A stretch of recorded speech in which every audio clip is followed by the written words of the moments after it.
Somewhere between the pier and the fog, I saw myself. I wasn't supposed to be awake at that hour. The city was quiet, the kind of quiet that feels like it's holding its breath. Then my phone buzzed. No call to answer, just a voicemail. A woman's voice, soft and careful, almost like she was afraid the air around her might listen. If this is still Maya's number, I think you're the one who can help me. She paused. I heard a strange clink, like metal against glass. Then one word, whispered. Harbor. I replayed it again and again. I know sounds, where they come from, what they mean. That clink wasn't random. It was a beacon lighthousing, the kind they have near the old pier. Pier 6. I told myself I wouldn't go. I'm not a detective. I'm not a hero. But I went anyway. The pier looked dead. Half the lamps broken, the others flickering like tired eyes. Near the end, I saw it. A new padlock on the chain link fence. Shiny, untouched by weather. Written in marker, LR, and a date. My phone buzzed again, another voicemail. This time her voice was thinner, weaker. I saw you by the fence. There's a break 10 meters from the tag. The chain looks solid, but the second link, turn it. I counted steps, found the spot, twisted the link. It gave way. Behind the fence was a narrow, hidden section of pier, darker than the rest. On the ground, a phone. Black case, cracked screen, dead battery. Taped to the back, a folded note. Take this. Before I could think, my phone buzzed a third time. Not her voice, a man's. You're fast, Miss Chen. Faster than last time. If you want her to stay that way, don't call the number on the note. Go to the location I sent you and leave the ring where you found it. Ring? I looked down. Between the boards, a small silver ring glinted in the dark. Engraved inside, LR. I slipped it into my pocket anyway. Some things you don't leave behind. The address from the man's message was only a 10-minute walk from the pier. Fog had started to roll in from the water, making every streetlight look like it was trapped inside a cloud. The city at night isn't silent. It just whispers in a different language.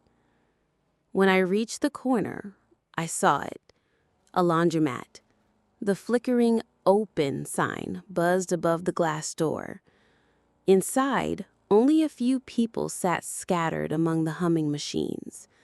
A man with a yellow scarf sat near the back reading a book. A woman folded laundry slowly, as if she wasn't in a hurry to go anywhere. And a young boy kicked the bottom of a vending machine like he'd been doing it all night. I pretended to browse the bulletin board near the door. Old flyers curling at the edges, lost pets, cheap guitar lessons. In the center, a single piece of paper with nothing but a printed QR code.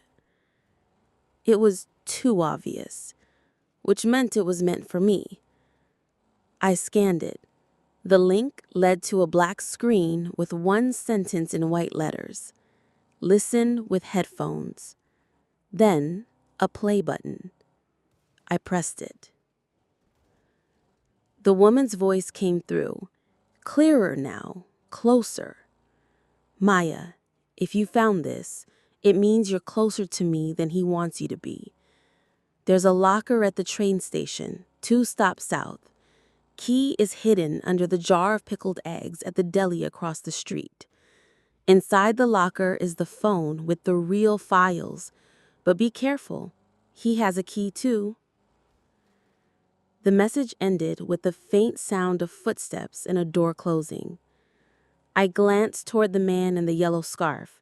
He hadn't moved, but I could feel his eyes on me, even from behind the book. I left the laundromat, crossed to the deli, and found the jar exactly where she said it would be, on the counter, cloudy brine hiding pale eggs like strange moons. Underneath, taped to the counter, was a small silver key. The cashier, a bored teenager, slid me an envelope. "Guy said to give you this if you came in looking nervous," he said. Inside was a single photograph, grainy, black and white, from a security camera. The timestamp read 12:16 a.m., 15 minutes before I'd even left my apartment. The image was of me, standing at the harbor fence. The photograph wouldn't leave my mind. I remembered exactly what I'd been doing at 12:16 a.m. I was home, replaying the first voicemail. But the picture didn't care what I remembered. It showed me somewhere I hadn't been, at a time I couldn't explain. I slipped the key into my pocket and walked toward the station 2 stops south. The streets were quieter now, the fog thicker. Every passing car felt like it slowed just enough to watch me. The station was nearly empty. A cleaner pushed a mop in slow circles near the stairs, humming a tune I couldn't place. Down on the platform, the lockers sat in a neat row. Number 214 was near the end. The key turned smoothly, and the door swung open. Inside was another phone, sealed in a clear plastic bag, along with a folded piece of paper. The note read, "If you're Maya, don't listen here. Walk to the far end of the platform, right edge, left ear only. Then play the file named Night Zero." It felt like a strange ritual, but I followed it. The tiles under my feet grew grimier the further I went, until I reached the end where the shadows pooled. I pressed the phone to my left ear and played the file. Her voice was softer now, but urgent. "My name is Lena Reyes. I didn't say it before because he copies voices the same way he copies nights. If you find me first, I can explain everything. If he finds you first, don't let him speak near a camera. That's how he writes over you." She stopped for a breath. Then, almost in a whisper, "If you hear 3 notes, run." The recording cut off. I froze. From somewhere far down the tunnel, 3 faint bell tones echoed one after another. I didn't move, not because I wasn't afraid, but because I knew running wouldn't matter if the sound was already here. The train roared into the station. Through the window of the 3rd car, I saw him, the man in the yellow scarf, looking straight at me. The doors opened, and I had to decide right then if I was getting on or staying in the dark. I stepped onto the train. The doors closed behind me with the sound that felt final. The car was half empty. 2 men sat near the far end, asleep or pretending to be. A woman scrolled through her phone, her reflection flashing in the dark windows. And there, 3 seats down, was the man in the yellow scarf. He didn't look up from his book, but every few seconds I saw his eyes flick toward the glass, catching my reflection instead of my face. I moved to the next car, trying to put space between us. The train swayed, and the lights overhead flickered once, twice. Then they steadied, but the people around me hadn't moved at all. Not blinking, not breathing. I called out, "Hello?" No one answered. It felt like stepping into a photograph. Everything frozen except me. The phone in my pocket buzzed. I pulled it out. It wasn't a call, not a text, just a video file sent from an unknown number. The thumbnail was black. I tapped it.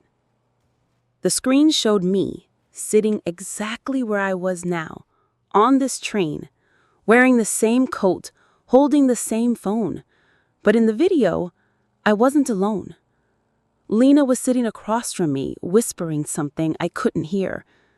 Then a shadow passed behind her in the video, blotting out the light for just a second. The moment it did, she vanished from the seat. The video ended. I looked up. The yellow scarf was now in the doorway between cars, the man holding it like a tether. He said nothing, but I could feel the air shift as he stepped closer. The lights flickered again, and when they came back, the seats around me were empty. Even the scarf was gone. The train slowed into the next station. The doors opened, and taped to the wall outside, just above eye level, was a small piece of paper. 2 words, written in black marker. You're next. I stayed on the platform after the train pulled away. The paper with "You're next" fluttered in the stale air, the tape barely holding. I took it down, turned it over, blank on the back. Across the street, the fog swallowed half the block. Shapes moved inside it, slow, deliberate, but never came close enough to see. The phone buzzed again. Another message from the unknown number. This time, it was just a location pin, right on the edge of the harbor. The same pier as before, but the coordinates marked a spot past the fenced area, further out into the black water. I told myself not to go. Then I was already walking. The streets toward the harbor were empty. My footsteps felt too loud. Every few seconds I glanced back. Nothing there. But the feeling of being followed had weight. At Pier 6, the chain link fence was still open from before. I slipped through and followed the rotting boards, the air colder with each step. At the very end, I saw it. A small metal locker, waist high, bolted to the pier. The same kind used to store tools or emergency gear. A lock dangled from it, open. Inside, wrapped in plastic, was a single cassette tape. On the label, Night 0. I didn't own a cassette player anymore, but the tape was warm, as if someone had been holding it until just before I arrived. Behind me, wood creaked. I turned, but saw nothing except fog and the faint outline of the beacon light. Then I heard it. 3 soft bell notes, the same warning Lena had given me. I took a step back toward the fence, but a shadow filled the gap in the boards ahead. Tall, still, watching. The phone buzzed again in my pocket. New message: if you leave now, she disappears forever. I gripped the tape tighter. Maybe it was a trap. Maybe it was the only proof I'd ever get. I stepped forward. The shadow didn't move as I stepped closer. It was like it was waiting for me to make the first mistake. I clutched the cassette and walked past it, toward the far edge of the pier. The boards groaned under my feet. When I finally glanced back, the shadow was gone. A small boathouse sat at the very end, half hidden by fog. The door was ajar. Inside, the air smelled of salt and old wood, but beneath that, something chemical, sharp, almost sweet. A table stood in the center. On it, a cassette player already plugged in, as if someone had known I'd come. I slid the tape in and pressed play. Static at first, then Lena's voice. Maya, if you're hearing this, you found Night 0. Every night after the one I disappeared has been rewritten. The same streets, the same lights, The same people, copied and played back. But not everything is perfect. There are seams. Her voice trembled. If you find the seams, you can see the real night underneath. And if you can see it, you can change it. The sound shifted. Footsteps.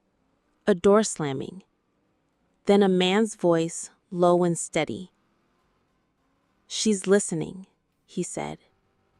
"Good. She'll follow you. They always do." The tape clicked off. I stood there staring at the player, every part of me telling me to leave. But when I turned toward the door, someone was standing there. The man in the yellow scarf. Closer now. Eyes locked on mine. No book, no distraction. Just the scarf between his hands, like a rope. "You've seen too much," he said quietly, "and not enough." Before I could speak, the lights in the boathouse flickered, and in that split second of darkness, he was gone.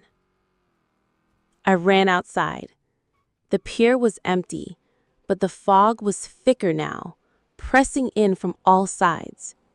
And somewhere inside it, faint but clear, I heard Lena's voice calling my name. Her voice was close, but the fog made distance a liar. I turned in circles, trying to find the direction, but every sound came from everywhere at once. "Maya?" she called again, softer this time. I stepped toward it. The boards beneath my feet changed, less worn, less warped. I looked down and realized they weren't the same pier planks anymore. They were smooth, freshly painted. And then I saw it. The fog had peeled back just enough for me to notice the harbor, but not as it was now. The broken lamps were lit. The fence was whole. Even the water looked cleaner, reflecting sharp, perfect lights. I was standing in the night she had described, the good night, the copy. I could hear faint voices somewhere behind me, repeating the same short phrases, like actors stuck in a loop. A man laughed. Then, 3 seconds later, he laughed in exactly the same tone, in exactly the same tone. Ahead, on the pier, Lena stood under a working street lamp. Her hair was damp, her hands stuffed into her coat pockets. "You can't stay here," she said. "This night isn't yours, and it isn't mine anymore either." I walked toward her. She took a step back. "He's watching now. He's always watching in the good nights. That's how he knows where to fix the bad ones." I asked her why he was doing it. "To erase what happened," she said. "But erasing isn't the same as undoing.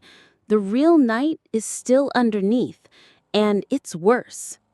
Before I could ask more, I saw movement behind her. The yellow scarf. "Don't look at him," Lena said quickly. "If you make eye contact here, you'll wake up tomorrow never knowing you were here at all." The fog started to fold in again, swallowing the clean lights, the fixed fence, the perfect water. Lena's voice grew distant. "Find the seam, Maya. It's the only way back to the truth." I reached for her, but the fog closed completely, and when it cleared, I was back on the rotting pier, alone. The cassette tape was still in my pocket, but now it felt heavier, like something else was inside it. The cassette felt heavier in my pocket with every step back from the pier. If Lena was right, whatever was inside it wasn't just sound. It was the scene she'd told me to find. I didn't go home. I went straight to my apartment's storage closet, dug out an old cassette deck, and pressed play. Static poured out first, but then, faint under the hiss, came the harbor sounds I knew. The beacon tone, the water, the gulls, and then my own voice. "I wasn't here, not this night," it said. I froze. The voice on the tape continued, describing every movement I had made earlier, only they were wrong. In this version, I never opened the lock, never found the phone, never heard Lena's messages. This was the good night, the fake one. I fast-forwarded. At the end of the tape, Lena's voice cut in suddenly, like she'd forced her way into the recording. "Maya, if you hear this, you're in the real night now. Don't look for me at the harbor anymore. Look in the places that stayed dark when everything else was fixed." Then, in a whisper, "He can't copy the dark." A knock sounded at my apartment door. 3 slow taps. Then silence. I didn't move. Another knock. Same rhythm. I went to the peephole. Empty hallway. When I turned back, the cassette player had stopped. The tape had rewound itself, and on the label, next to Night Zero, there were now 3 more words, handwritten, fresh ink still wet. "Play again tomorrow." I knew what it meant. If I pressed play tomorrow, it wouldn't be the same recording. It would be the next night, already rewritten. I put the cassette back in the drawer and closed it. Some truths you don't chase. Some nights you let go. But as I turned off the light, the phone on my desk buzzed once. A new voicemail. Unknown number. When I played it, Lena's voice came through, faint and urgent. "Maya, he's starting over." Click. And just like that, the harbor's light's distant tone began to echo in my head again, 3 seconds apart. Waiting. End.